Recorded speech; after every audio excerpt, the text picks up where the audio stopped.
할렐루야. 오늘 기도하러 나온 이 밤에 하나님의 은혜가 있는 귀한 밤 되시기를 축복합니다. 기도 응답이 있는 밤 되시기를 축복합니다. 여러분 기도 입술이 활짝 열리고 기도의 줄기와 기도의 영이 기도의 맥이 잡히는 오늘 이 밤이 되시기를 축복합니다. 주여, 오늘 우리 예배 가운데 그 성령의 임재가 충만하게 내려 주시옵소서. 할렐루야. 오늘 우리가 읽은 본문 가지고 다시 깨끗게 하시는 성령의 불이라는 제목으로 함께 은혜 나누도록 하겠습니다. 우리가 지금 에스겔서를 계속 읽고 있습니다. 에스겔은 에제크엘, 하나님이 강건하게 하신다라고 하는 의미를 가지고 있습니다. 바벨론으로 잡혀갔던, 포로로 잡혀갔던 세대입니다. 오늘 1절 본문을 보니까 아홉째 해라고 하는 표현이 있어요. 여러분 리딩 지저스 그리스도 중심적 성경 읽기를 계속 읽어보셨다면 오늘 에스겔에서 자주 본 표현일 겁니다. 몇 년째 해, 몇째 해 보게 되셨을 거예요. 이게 무슨 뜻일까? 에스겔 1장 1절에서 2절을 우리 같이 한번 볼까요? 에스겔 1장 1절에서 2절에 보면 이런 말씀이 있습니다. 함께 읽겠습니다. 30째 해 넷째 달 초닷새에 내가 그발 강가 사로잡힌 자 중에 있을 때에 하늘이 열리며 하나님의 모습이 내게 보이니 여호야긴 왕이 사로잡힌 지 5년 그달 초닷새라. 여기 보면 30째 해라고 하고 있어요. 그리고 여호야긴이 사로잡힌 지 5년 그러고 있습니다. 이 둘을 좀 주목해 볼까요? 에스겔은 제사장입니다. 제사장 출신이에요. 그래서 1장 1절 첫 번째 말하고 있는 이 30째 해는 자기 나이를 말하는 거예요. 자기 나이. 여러분 레위기 민수기에 보면 레위인의 제사장은 30세 30살에 제사장으로 쓰임 받아서 하나님 앞에 봉사하게 돼 있습니다. 20년 동안 50살까지. 근데 또 다른 성경은 민수기 4장과 8장은 조금 다르게 얘기하는데 25살에 쓰임 받을 거라고 해요. 이게 다른 게 아니라 견습을 하는 거예요. 25살에 들어가서 5년 동안 우리로 말하면 인턴을 하는 거예요. 인턴을 하고 30째 해에 20년간 50살까지 제사장으로 봉직을 하는 거거든요. 그럼 1장 1절로 2절 우리가 봤는데 30째 해는 자기 나이를 말하는 거고 5년이거든요. 5년은 뭐냐면 자기가 지금 사로잡혀 온 이후로 5년이라는 거예요. 그러면 계산이 나오는 것 같죠. 에스겔이 잡혀왔을 때는 몇 살에 잡혀온 거예요? 25살에 잡혀왔다는 거예요.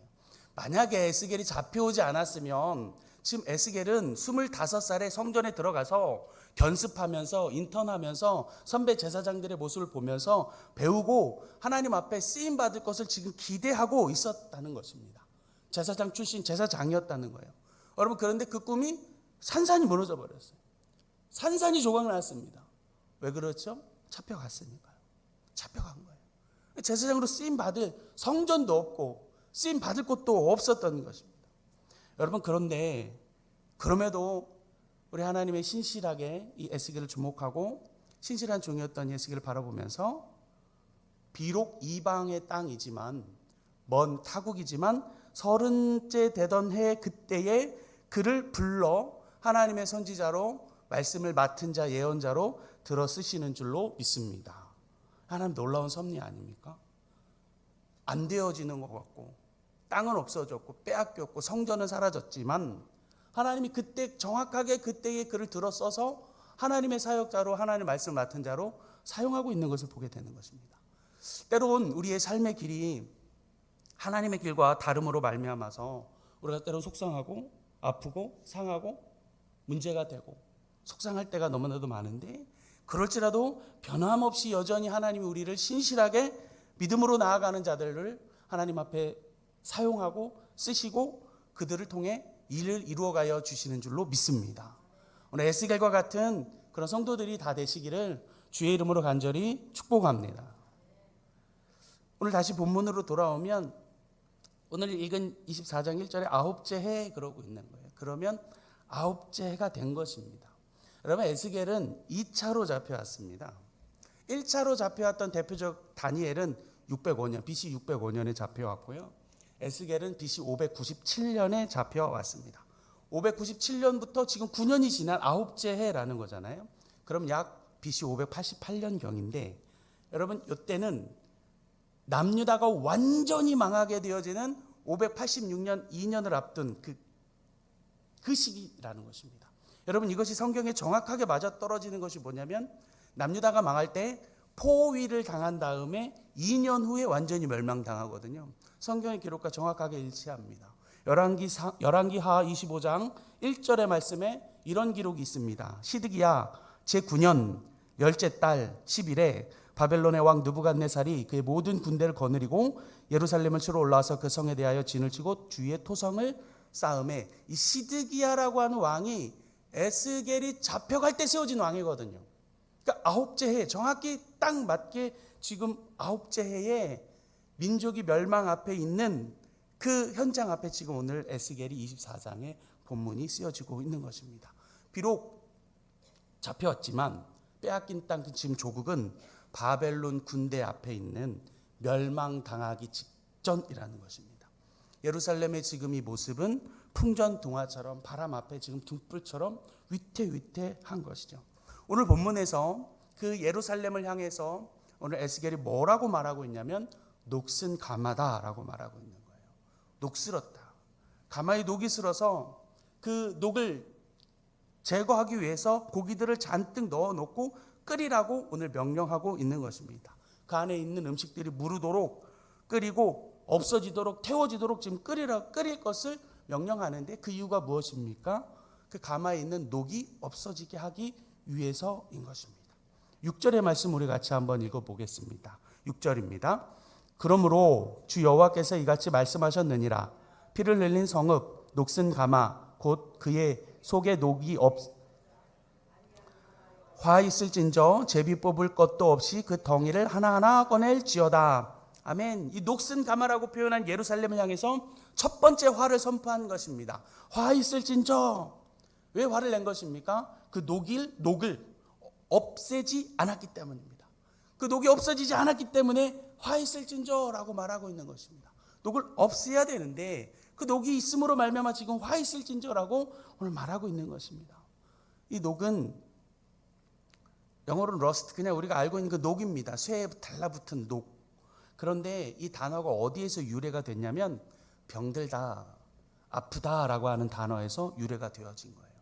녹이고 찌꺼기인데 병들고 아픈 녹, 그러니까 영적인 녹이고 영적인 찌꺼기이고 영적인 부정함이 있는 그 녹을 지금 제거하지 않음으로 오는 하나님의 화 있을진저라고 말하는 것입니다. 영적인 이 녹을 제거해야 했다는 것입니다. 그렇지 않은 이 예루살렘은 오늘 화가 있을 것이다 예언했습니다. 그 예언이 실제가 되었습니다. 우리 9절의 말씀을 다시 한번 읽어볼까요? 9절입니다. 9절 함께 읽습니다. 그러므로 주 여호와께서 이같이 말씀하셨느니라. 화 있을진저 피를 흘린 성읍이여 내가 또 나무 무더기를 크게 하리라. 아멘. 두 번째로 화를 말씀하고 있습니다. 화 있을진저. 예루살렘이 무엇이 되는 거냐면 피 흘린 성읍이 되는 것입니다. 피 흘린 성읍. 지금 유다 예루살렘은 당시 고대 근동의 패권 국가인 바벨론 군대 앞에 있습니다. 완전히 지금 멸망 직전인 것입니다. 당시의 왕은 누구냐면 유다의 마지막 왕 시드기야라고 하는 왕입니다. 참 불쌍한 왕인 것 같아요. 참 가엾은 왕이기도 하고 또한 한편으로는 말을 정말로 듣지 않는 왕이었던 것 같아요. 예레미야의 간곡했던 말, 여호와의 말씀을 순종하옵소서, 청종하옵소서라고 하는 말들을 계속했음에도 불구하고 이 시드기야는 굳건하게 말을 듣지 않습니다. 여러분, 우리 믿음과 우리의 신앙이 꿋꿋하고 굳건해야 되는데 왜 우리는 늘 반대로 가는지 모르겠습니다. 청개구리 같이 우리의 뜻을 돌리지 않은 그런 꿋꿋함과 굳건함으로 말미암아 청종하지 않음을 우리는 왜 보는지 모르겠어요. 시드기야는 사실은 이 시드기야 왕도 참 순탄하지 않는 왕이에요. 시드기야라고 하는 이름은 바벨론 이름입니다. 원래 이름은 마따냐 혹은 마따니아라고 하는 히브리식 이름이 있습니다. 이 이름의 뜻은 하나님 여호와의 선물이라는 뜻을 가지고 있어요. 근데 바벨론이 딱 보고는 마음에 들지 않는 거예요. 또 마음에 안 들어. 바꿔. 바벨론식으로 바꾼 것이 시드기야인 것입니다. 사람들은 나라의 위기, 국제적 정세의 위협은 염두에 두지 않고 여전히 늘 그렇듯이 책 잡고 물어뜯기에만 급급한 것입니다. 나라가 망하고 있는 상황은 전혀 변하지 않는데 회개하지 아니하고 돌이키지 못하고 있는, 여전히 하나님 앞에 불순종하고 있는 그 민족들을 바라보지 못하면서 오늘 시드기야 왕이 바벨론식 이름이라며 바벨론의 앞잡이라며 끈앞풀이라며 여전히 무시하고 핀잔하고 있는 그 나라 백성의 모습들을 보는 것입니다. 나라가 회복될 거야, 2년 안에 다시금 모든 기구들은 다시 찾아올 거야 라고 말하던 거짓 선지자들의 그 말들은 귀엔 달콤하게 들리면서 시드기야의 행동과 모든 말들은 무시하는 것들을 보게 되는 거예요. 이 시드기야 왕도 아마 그런 정치적인 입장 안에서 이러지도 저러지도 못하던 왕이었던 것이 분명합니다. 이 우유부단했던 이 왕이 예레미야에 보면 예레미야 37장에서 구덩이에 갇혀진 예레미야를 밤에 몰래 찾아갑니다. 하나님 앞에 들은 것이 있느냐? 내가 어떻게 하면 좋겠느냐? 그럼 들었으면 그대로 해야 되는데 이 정치적 입장에서 이러지도 저러지도 못하고 우유부단한 이 시드기야라고 하는 이 못난이 같은 왕이 하나님 앞에 제대로 순종하지 못하게 되어짐으로 말미암아 화 있을진저 피 흘린 성읍이 될 것이다 라고 말하고 있는 것입니다. 여러분 읽었지만 6절에 보니까 뭐라고 쓰여져 있냐면 제비 뽑을 것도 없다. 제비 뽑을 것도 없이 하나하나 꺼낼지어다. 여러분 역사적 상황에서 이스라엘이 3번에 걸쳐서 포로로 잡혀가거든요. 1차는 다니엘이 잡혀갔고요. 2차는 에스겔과 전문 직종들이 잡혀갔어요. 여러분 그때는 선택이라도 할 수 있었습니다. 1차는 귀족들이 잡혀갔어요. 일반 평민은 잡아가지 않았단 말입니다. 그냥 머물러 살 수 있는 선택의 기회라도 있었습니다. 2차도 마찬가지였습니다. 전문직을 잡아갔기 때문입니다. 여러분 그런데 왜 제비 뽑을 것도 없지라고 말씀하고 있냐면 이제는 그런 기회조차 없다는 거예요.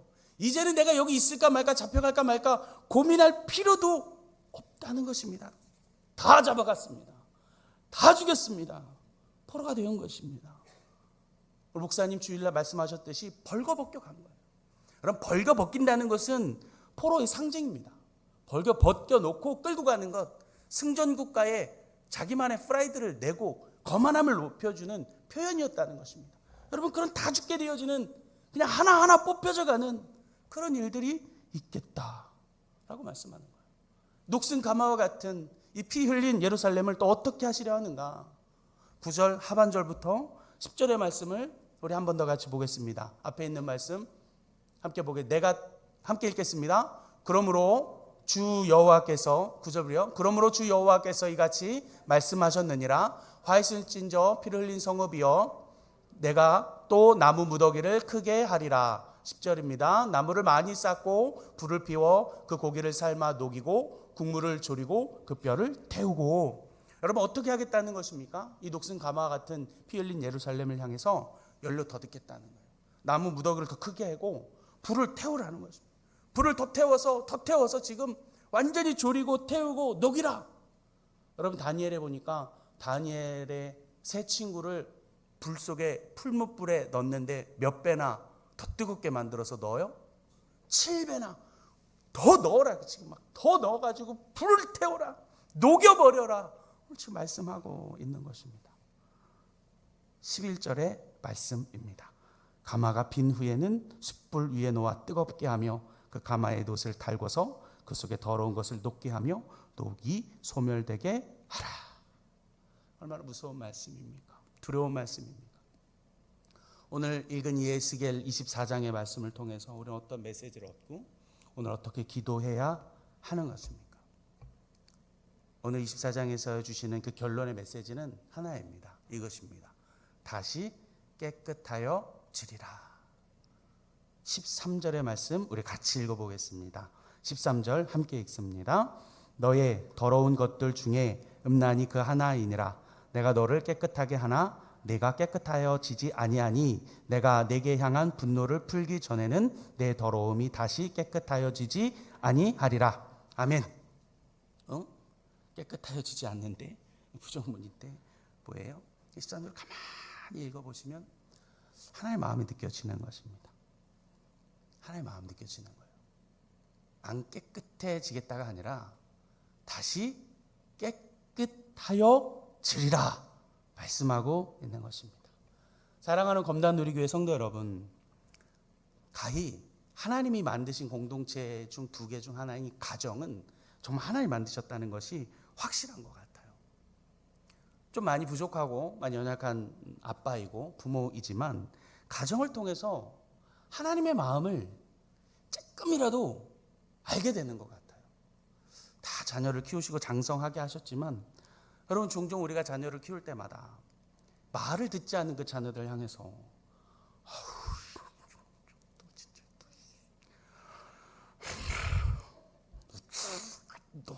너 설령 그렇게 원하는 게 아니지만 뭐 이런 일들이 우리는 얼마나 많았어요. 이놈의 새끼 너 이리 와. 다리 몽둥이를 그냥 진짜 그러시는 분들이 없다는 것을 저는 알지만, 머리카락을 잘랐다는 이야기는 제가 들어봤고, 팬티만 입은 채 엄동설 안에 문 밖에 내쫓았다는 얘기들은 제가 종종 들었지만, 정말 죽이려고 하는 부모가 없는 거잖아요. 정말 다리 몽둥이를 똑 부러뜨리려고 하는 그 부모가 없다는 것을 우린 부족하지만 그 부모로 아비의 마음으로 알아가는 것입니다. 오늘 하나님의 마음이 여기에 있습니다. 하나님의 마음이 13절에 있는 거예요. 근데 조건이 있습니다. 어떤 조건입니까? 오늘 13절을 다시 보시면 내가 내게 향한 분노를 풀기 전에, 내가 내게 향한 분노를 풀기 전에, 그러면 여러분 생각해 보실까요? 여러분이 조건이 해결되면, 이 조건이 충족되면 어떻게 하시겠다는 겁니까? 다시 깨끗하여지리라, 우리의 녹이 제거되리라, 우리의 녹이 없어지리라. 아멘이십니까? 다시 그렇게 만드시겠다는 하나님의 마음이 오늘 느껴지는 것입니다. 여러분, 오늘 이 본문을 통해서 다시 깨끗하게 하시는데 하나님의 단서가 들어있어요. 오늘 두 가지의 단서를 제가 오늘 말씀드리려고 합니다. 오늘 본문에서 이 다시 깨끗게 하시는 하나님의 단서, 첫 번째가 뭘까? 하나님의 마음이 무엇일까? 여러분, 구약 성경 내내 수없이 많은 선지자들이 외쳤던 그 말이고 그 마음입니다. 회개하라, 나에게로 돌아오라 라고 말하는 것입니다. 나에게로 돌아와서 분노를 풀기 전에 너희 그 녹들을 다 제거하면서 나에게로 돌아오고 회개하면 깨끗하게 하시리라 라고 말씀하시는 것입니다. 히브리어로 슈브라고 하는 말입니다. 돌아오라, 돌아오라. 여러분, 구약 성경 내내 선지자들은 돌아오라 라고 말씀했습니다. 돌아오라 이스라엘아. 여러분, 이 돌아오라고 하는 말은 신약으로 넘어가서 예수 그리스도를 엿비었던 세례 요한이 첫 번째로 던진 메시지입니다. 회개하라. 세례 요한의 증거를 따라서 예수 그리스도께서 마가복음 1장 15절에서 가장 먼저 첫 번째로 하시는 말씀입니다. 이르시되 때가 찼고 하나님의 나라가 가까웠으니 회개하고 복음을 믿으라 하시더라. 회개하라, 메타노이아라고 하는 말을 통해서 계속해서 말씀하고 있는 것입니다. 예수님의 그 첫 번째 메시지는 회개하고 나에게로 돌아오라, 자기 자신에게로 귀결되어지고 있습니다. 회개하고 돌아서는데 내게로 돌아오고 내가 진 그 십자가로 돌아와라. 하나님 앞에 죄악된 너희들아, 십자가로 돌아오라, 십자가로 회개하라 라고 하는 것입니다. 사랑하는 성도 여러분, 기독교의 가장 근본적 핵심과 메시지는 십자가입니다. 그 십자가에서 하나님이 보여주신 용서와 사랑인 것입니다. 하나님이 용서와 사랑을 예수 그리스도의 십자가에서 표현해 주신 것입니다. 십자가로 가야 용서가 있고 십자가로 가야 화해가 있는 것입니다. 하나님이 보여주신 이 십자가의 용서와 사랑에는 여러분 공식이 있습니다. 공식이 있어요. 첫 번째 공식입니다. 가해자와 피해자가 있어요. 확실히 구분됩니다.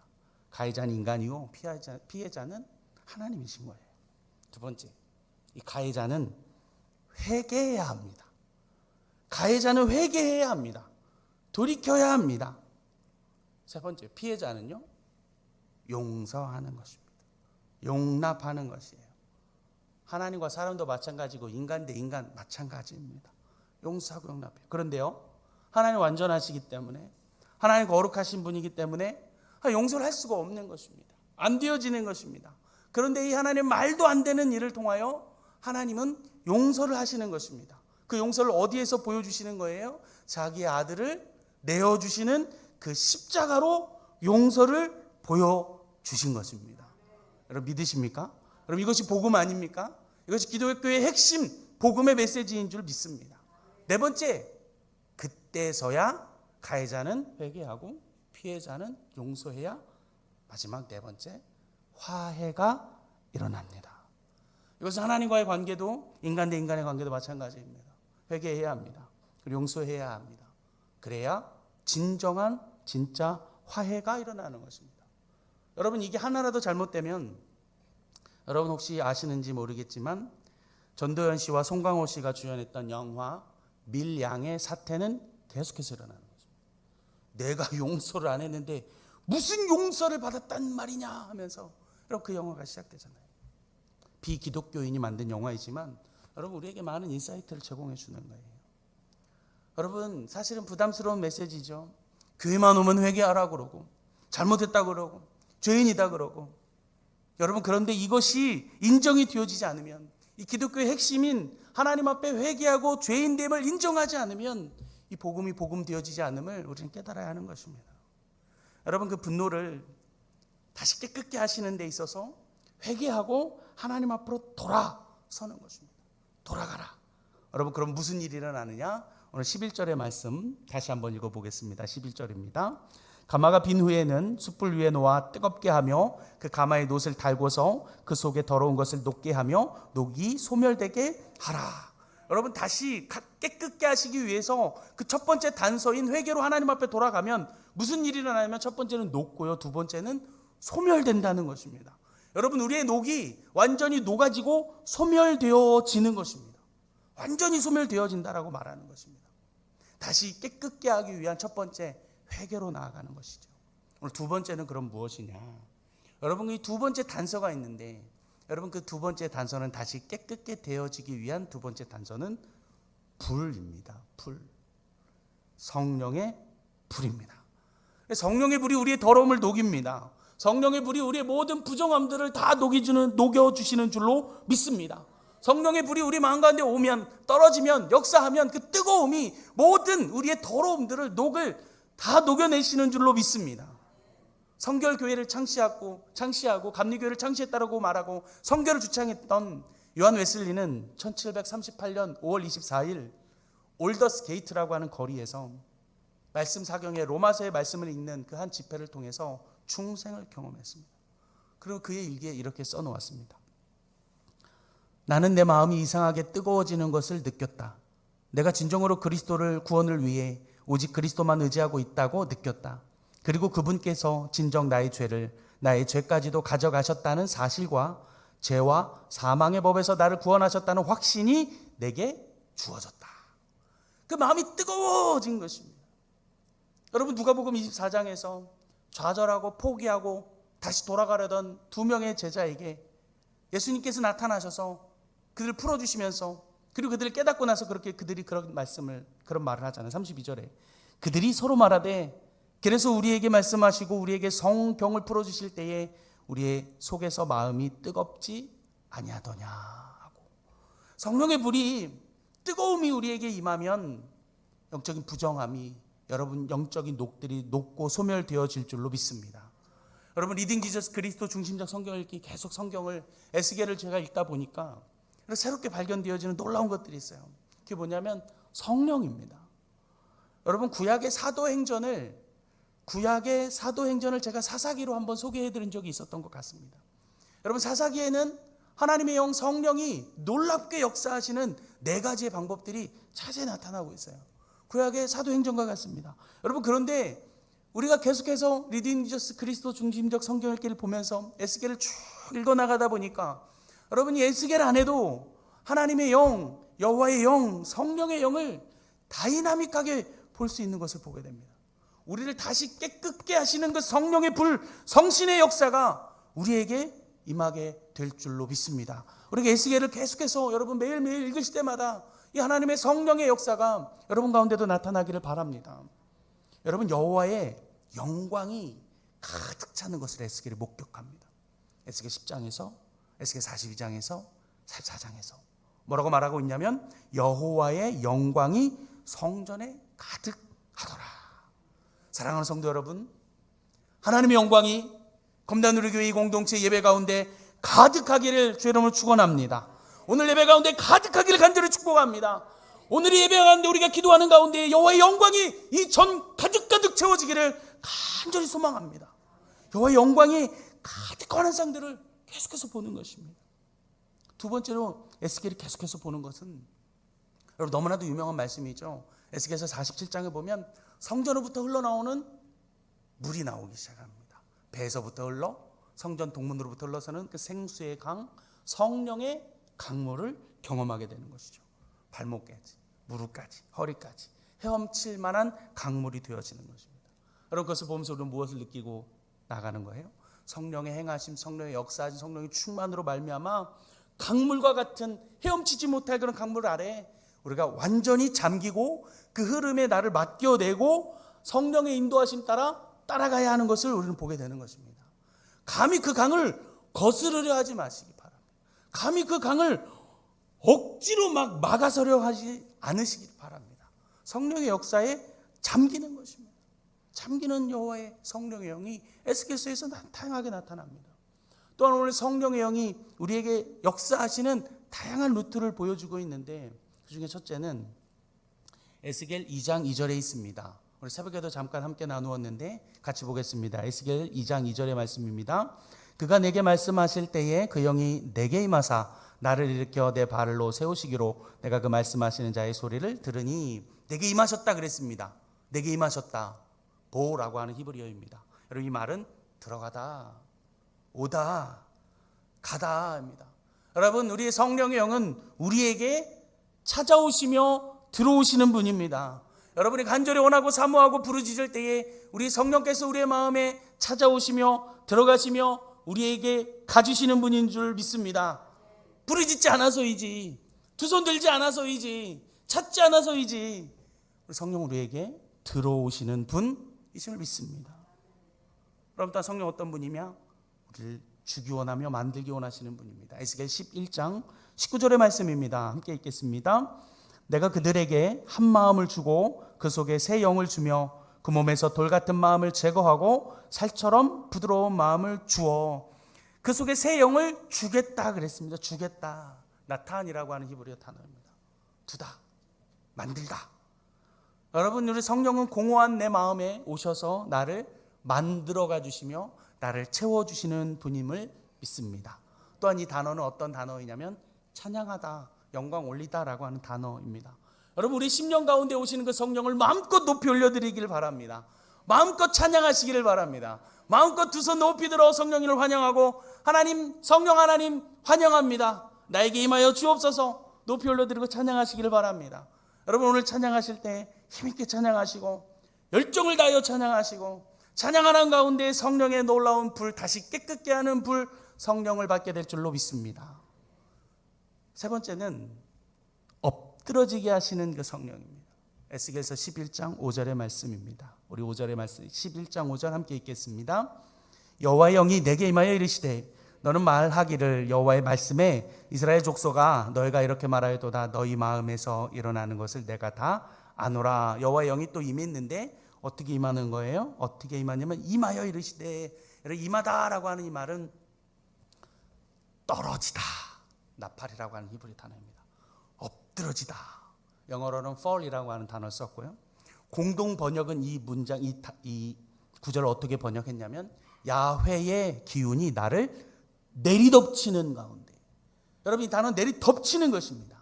사사기의 성령의 역사처럼 강권하듯 돌진하듯 성령이 나에게 내리치듯 떨어지듯 여호와의 영, 그 성령의 불이 임하는 것입니다.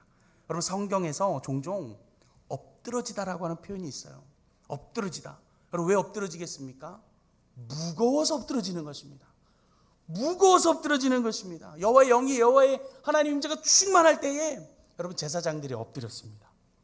그 하나님의 영광 앞에 엎드러졌던 것입니다. 그 무게가 너무나도 무겁기에, 어미하시고 장중한 하나님의 영광이 무게가 무겁기에 엎드려주고 무릎 꿇어 예배하는 것입니다. 사랑하는 성도 여러분, 우리에게 성령의 불이 임할 때, 성령의 역사가 일어날 때 여러분 혹시라도 그런 마음이 드신다면 여러분 주저하지 마시고 좌우에 눈치 보지 마시고 엎드리시기 바랍니다. 무릎 꿇으시기를 바랍니다. 그럼 그때는 무릎 꿇으셔야 돼요. 남자의 무릎은 딱 한 번만 꿇어야 되기 때문에 여러분 꿇으면 안 되는 것입니까? 어른들이 얘기하셨는데 여러분 우리가 꿇어야 할 때 꿇어야 되는데 안 꿇으면 못 꿇습니다. 꿇을 날이 이제 없습니다. 여러분 우리가 이러다가 우리 자연스럽게 어르신들 되면 어르신들은 무릎 꿇고 싶어도 꿇을 수가 없는 것 아닙니까? 사랑하는 젊은 세대 성도 여러분, 무릎 꿇고 싶을 때 무릎 꿇으시오. 하나님의 영광 돌리고 찬양하시기 바랍니다. 할 수 있을 때.